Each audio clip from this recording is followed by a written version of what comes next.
आज हम व्याकरण के नए टॉपिक के साथ प्रस्तुत हुए हैं।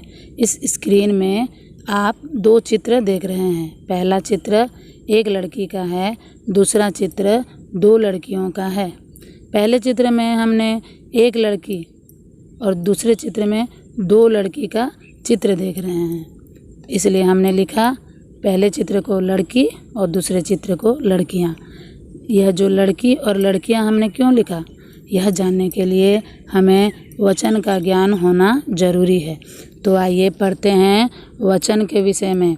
हिंदी व्याकरण में वचन एक प्रमुख विषय है जिसका ज्ञान होना हमें ज़रूरी है शुद्ध हिंदी बोलने के लिए। तो आज हम इस वीडियो में वचन की परिभाषा, वचन के भेद और उनकी कुछ विशेषताओं के विषय में पढ़ेंगे। हम यह वीडियो दो भागों में बनाएंगे। तो शुरू करते हैं वचन की परिभाषा से।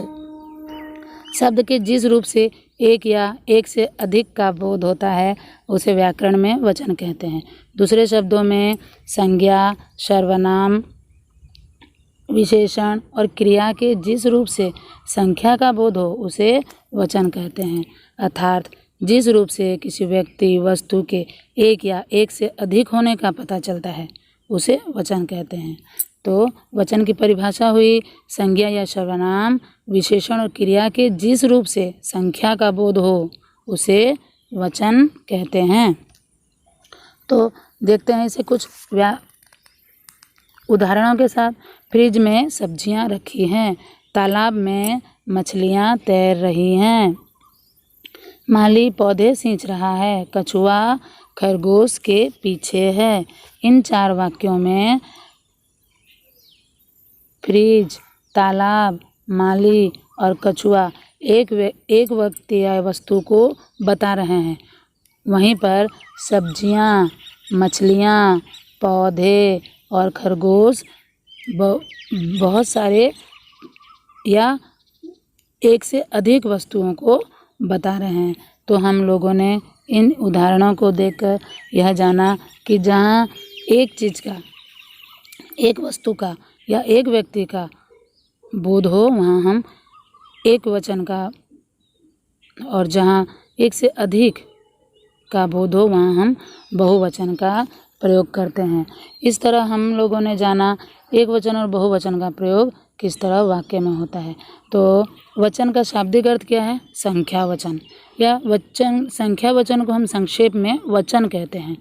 तो वचन कितने प्रकार के होते हैं? वचन दो प्रकार के होते हैं। वचन के दो भेद होते हैं, एक वचन और बहुवचन। तो आइए वचन की परिभाषा देखते हैं।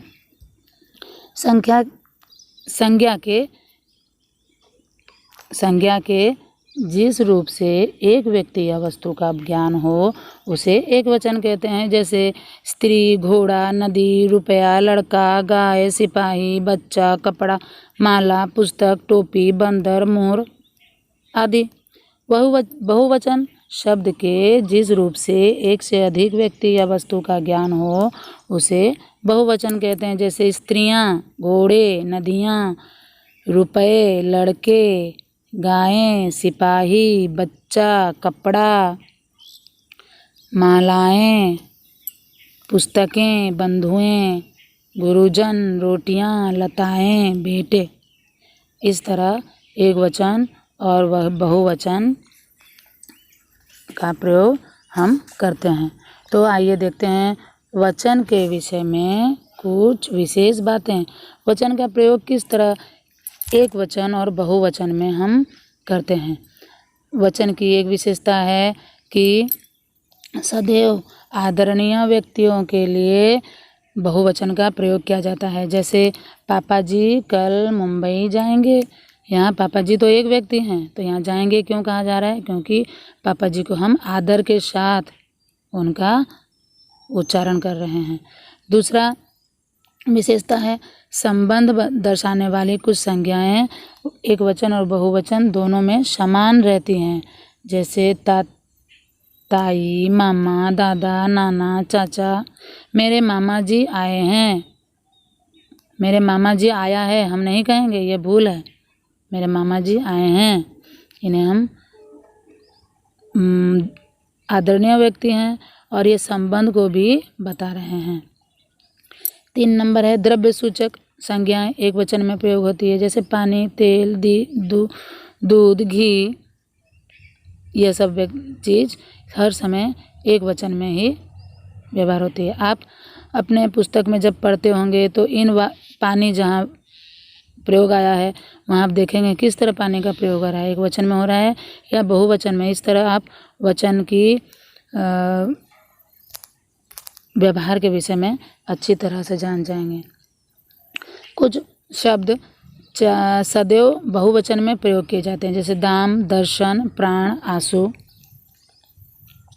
यह ऐसे कुछ शब्द हैं जो कि सदा बहुवचन में ही प्रयोग किए जाते हैं, जैसे दाम, दर्शन, प्राण, आंसू।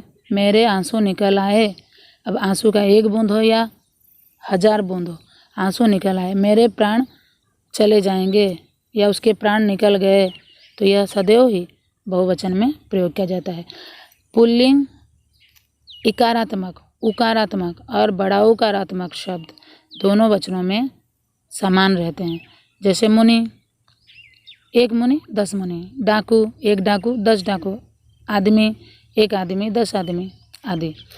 बड़प्पन दिखाने के लिए कभी कभी वक्ता अपने लिए मैं के स्थान पर हम का प्रयोग करता है, जैसे राजा महाराजा लोग हर समय हम कहते हैं, हम नहीं जाएंगे, हमने ऐसा कहा था, हमें याद नहीं कि हमने कभी आपसे ऐसा कहा है।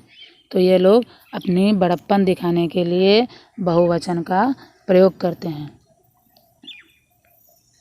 इस तरह 7 नंबर विशेषता है व्यवहार में तुम के स्थान पर हम का भी प्रयोग करते हैं, जैसे आप कल कहाँ गए थे, तुम के जगह में हम आप भी प्रयोग कर सकते हैं। मतलब आप का प्रयोग हम अपने बात को दर्शाने के लिए या किसी को विशेषता देने के लिए भी करते हैं। 8 नंबर विशेषता है जातिवाचक संज्ञाएं दोनों ही वचनों में प्रयुक्त होती हैं, जैसे कुत्ता भौंक रहा है, कुत्ते भौंक रहे हैं। परंतु धातुओं का बोध कराने वाली जातिवाचक संज्ञाएं सदैव एक वचन में ही प्रयुक्त होती हैं, जैसे सोना महंगा है, चांदी सस्ती है। इस तरह आप वाक्य का प्रयोग कर वचन तो जान सकते हैं और साथ में लिंग की भी पहचान कर सकते हैं, जैसे सोना महंगा है, सोना पुल्लिंग है, चांदी सस्ती है, चांदी स्त्रीलिंग है। इस तरह आप जब भी हिंदी के वाक्यों का प्रयोग करते हैं आप ध्यान दीजिए कि ये जो उच्चारण हो रहा है, यह जब प्रयोग हो रहा है, यह किस संदर्भ में हो रहा है, किस तरह हो रहा है, इसमें वचन, लिंग, संज्ञा किस तरह प्रयोग हो रहे हैं। अगर आप इन बातों का ध्यान देना आरंभ कर देंगे तो आप कभी भी हिंदी बोलने में या हिंदी लिखने में गलत नहीं करेंगे। तो आज हम लोगों ने वचन की परिभाषा, वचन के भेद और वचन के विषय में कुछ विशेष बातें सीखा। हम अपने दूसरे वीडियो में वचन के एक वचन से बहुवचन बनाने के बहुत सारे नियम के विषय में आलोचना करेंगे। तो बच्चों, अगर आपको यह वीडियो अच्छी लगी है, पसंद आई है, तो आप इसे लाइक कीजिए, अपने दोस्तों को शेयर कीजिए और मेरे चैनल को सब्सक्राइब भी कर दीजिए ऐसे नए नए वीडियो देखने के लिए। तो नमस्ते बच्चों।